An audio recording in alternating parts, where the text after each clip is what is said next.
We have to raise the question honestly whether weapon deliveries have made any sense. And obviously, they have made no sense.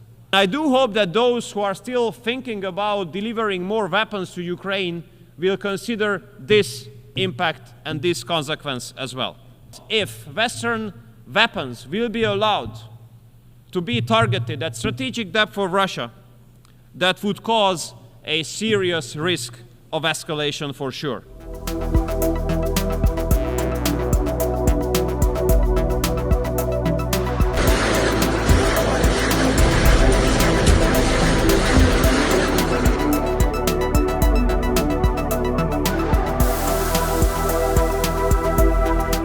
Your Excellencies, dear colleagues, unfortunately I have to start by saying that we are living in the age of dangers. And 34 years ago, when we got rid of our communist oppressors and we shifted from a one-party dictatorship to parliamentary democracy, and we shifted from a planned communist economy to market economy, or 25 years ago when we joined NATO, or 21 years ago when we joined the European Union, we would not have thought that we will be faced once again with the phantom of Cold War. And similarly, a couple of years ago, we would not have thought that war would return to Europe. And dear colleagues, Your Excellencies, nowadays this is the reality. We are faced with the phantom of the Cold War, and war returned to Europe. I'm representing Hungary, a country which is a neighboring country to Ukraine. That means that for the last 2.5 years, we have been living in the shadow of a war. 2.5 years, almost 1,000 days. And we have been confronted with the consequences. 1.3 million refugees. Even nowadays, there are several hundreds of schools and kindergartens in Hungary which enroll the children of the refugee families. And we have been paying a price of a war which is not our war, and for the outbreak of which we do not bear any kind of responsibility. So I do believe that almost after 1,000 days, the real question is not what we do think about the war, but the real question is how peace could be made. Or even more precisely, Mr. President, the question is, which is the fastest way to peace? Because we have to pick that one, the fastest one. Because the later peace will be reached, the more people will die, the more destruction will take place, and more families will be torn apart. And we Hungarians don't want more destruction. We don't want more families to be torn apart. We don't want to see more videos about violent conscription. We don't want more people to die, especially putting into consideration the 150,000 Hungarians living in Ukraine, a community members of which have been mobilized to the Ukrainian army. Many of them have been deployed to the front line, and unfortunately, many of them have died already. And I think that after almost 1,000 days, this is high time to make an honest stock-taking and to analyze what has worked out and what has not worked out, what the international community or Europe has made as a reaction to the war. And if we are honest to ourselves, we have to say that practically nothing has worked out what international community and Europe has done as a reaction to this war. Nothing has worked out what was based on an assumption that there might be a solution at the battlefield. We have to raise the question honestly whether weapon deliveries have made any sense. And obviously, they have made no sense. No sense because weapon deliveries have not changed the situation at the battlefield, and they have not brought us closer to peace either. Weapon deliveries have only increased the volume of weapons on both sides of the front line, causing more casualties and causing the prolongation of the war. And I do hope that those who are still thinking about delivering more weapons to Ukraine will consider this impact and this consequence as well. And similarly, I hope that those who are supposed to make decisions whether the weapons delivered from the West would be allowed to be used against strategic depth in Russia will make a responsible decision. Because if Western weapons will be allowed to be targeted at strategic depth for Russia, that would cause a serious risk of escalation for sure. And I do believe that in case of such a crisis situation, we really have to put into consideration the weight, the significance of words. Because in such situation, words do have a much more serious significance than in peace times.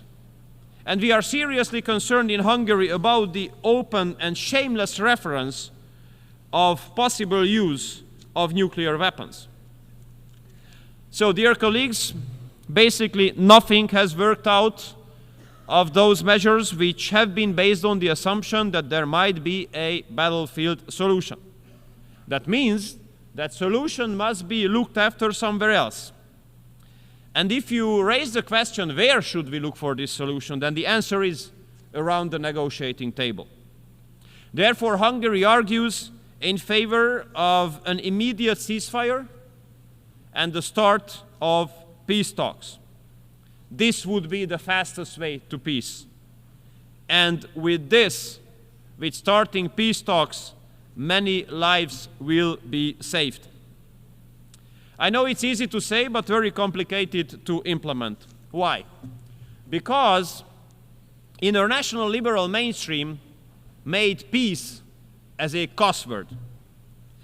And whoever argues in favor of peace will be immediately attacked and stigmatized. And that's a huge mistake as well, that diplomacy is now being given a diverted definition. Many would like us to believe that diplomacy is only about talking to those with whom you agree 100%. This is not diplomacy, this is something else. This is not an achievement. Diplomacy is a capacity to talk to those with whom you might not agree, to talk to those with whom you might disagree in everything. And here I do believe, Mr. President, that the United Nations should have a great role, because United Nations was not established as a group of like-minded countries. It was established to give platform for everyone to talk to everyone about everything. And UN gives a legitimate possibility even for those countries who are at war with each other to talk to each other. Therefore, we reject any kind of federalistic efforts which would limit or restrict us in whom we would like to talk in the framework of United Nations and what would be the topic. I'm representing a small or mid-sized, depends on the level of self-confidence, country coming from Central Europe, a landlocked one. And I have to tell you that we do consider it as nonsense and unacceptable that the representatives of the big powers are not ready to talk to each other. Because the fact that they don't talk to each other, that poses a serious security risk on us. And there's another risk that they don't talk to each other. If they don't talk to each other, then the world can easily be divided into blocks again. And that's a nightmare for us. Why? Because we have already experienced it once. We have lost 40 years of our lives, 4 decades, when the world was divided into blocks. Therefore, we have to speak very clearly. We don't want such kind of period to come back. We don't want the world to be divided into blocks again. And I would like to disillusion everybody. It would not only be us to lose everything, or almost everything, in case the world's going to be divided into blocks. Everybody would lose on that. I do believe that a civilized East to West cooperation could bring a lot of profit to the whole world. Therefore, we Hungarians argue in favor of connectivity. We wish the next period, the next part of global history would be not about a new Cold War, but would be about connectivity. And although we are a relatively small country, but we can serve as a good example. What a big growth potential is being represented by a civilized East to West cooperation. We have been carrying out a pragmatic, patriotic foreign policy based on common sense and aiming at reaching the national interests. And as an outcome of that, Hungary became a meeting point of East and West. The biggest corporates of the Eastern and Western economies are meeting in Hungary. Imagine in Hungary, the top German premium car makers and the top Chinese electric battery manufacturers are not only working together in one country, in one city, they are building their factories next to each other on the neighboring plots. So therefore, I have to underline that the strategies of those corporates which have a determining impact on continental economies cannot be successful without free global economic cooperation. Dear colleagues, it has not been a long time ago that that time Federal Chancellor of Germany was speaking about a economic and trade cooperation zone starting from Lisbon, ending at Vladivostok. And it has not been a long time ago that European political leaders spoke about Eurasian cooperation. Unfortunately, nowadays, we are far away. But it's not impossible to return there. But there's one very important major precondition. Global politics must change fundamentally. What would that mean? It means in our reading that global politics must come back to the basis of mutual respect. And dialogue and diplomacy must return as the major tools here. And this is absolutely not hopeless, because our experience here at the General Assembly, being convened in New York, our experiences do prove that the friends of peace are in majority in this chamber. And we Hungarians are proud to be part of this global majority for peace. And we are ready to support all global initiatives which are aiming at reaching peace. And we are ready to discuss all peace plans. And we consider it as unacceptable that some countries would like to give exclusivity to one or another peace plan, acting as if the other one would not exist. We absolutely want all peace plans to be discussed. And here I would like to commend the People's Republic of China and Brazil for putting together a plan. And we do hope that that plan will be on the agenda as well. Dear colleagues, if we could reach peace, it would not only save lives of the people, but would give a big support, a big help to many countries in the transatlantic community where I'm coming from, to get rid of the huge burden of hypocrisy. And I tell you why. Many Western colleagues of ours like to say that they got rid of the energy sources of Russia, for example. This is one of the biggest fake news ever. Because the Western countries continued to do business with Russia just like others. They just simply deny it. If you look at the share of Russian gas in the LNG ports in western part of Europe, you might be surprised. Or if you have a look at the oil arriving to the western countries in Europe, where it comes from originally, you might be surprised as well. And if you look at who is the #1 uranium supplier of this very country, United States, you would be surprised as well. In order to avoid your homework to look for it, this is the Russian Federation. Dear colleagues, all this proves that economic sanctions are totally useless in this regard. They absolutely don't work out. They put much more harm on some European economies than on the Russian economy. Many Western countries and Western economies do evade the sanctions. So I think it's no wonder that we cannot recall any successful sanction mechanism in history. These sanctions do not make any sense as well. Dear colleagues, the war in Ukraine puts a serious security risk on Europe. But this is not the only security risk there. We in Europe have been faced with massive waves of illegal migration. And unfortunately, Brussels made a huge mistake there because they wanted to manage migration instead of stopping it. And this approach has encouraged a massive number of people to hit the road, to pay thousands of euros to smugglers, and take the life hazard to come to Europe.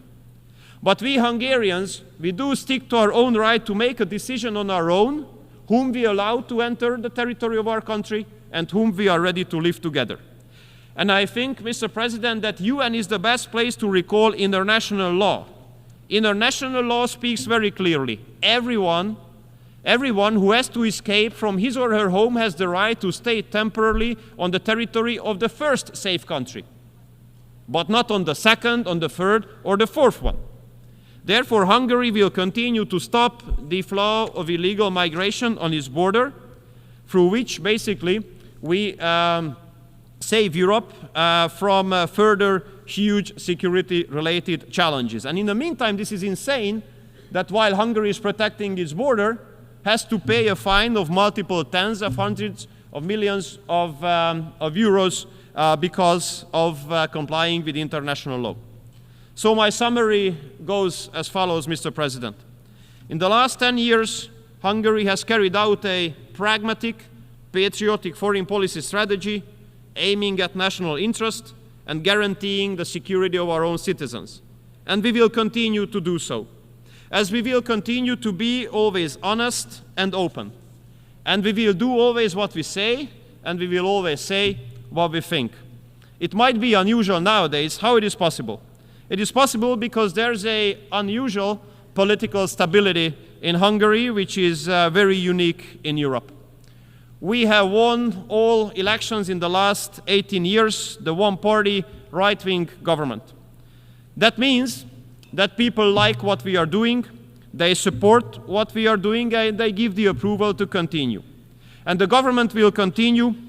We will not have the intention to satisfy NGOs or external actors, but we will always have the intention to satisfy our own electorate, our own citizens, because we do believe that democracy is all about that, the people. Thank you so much.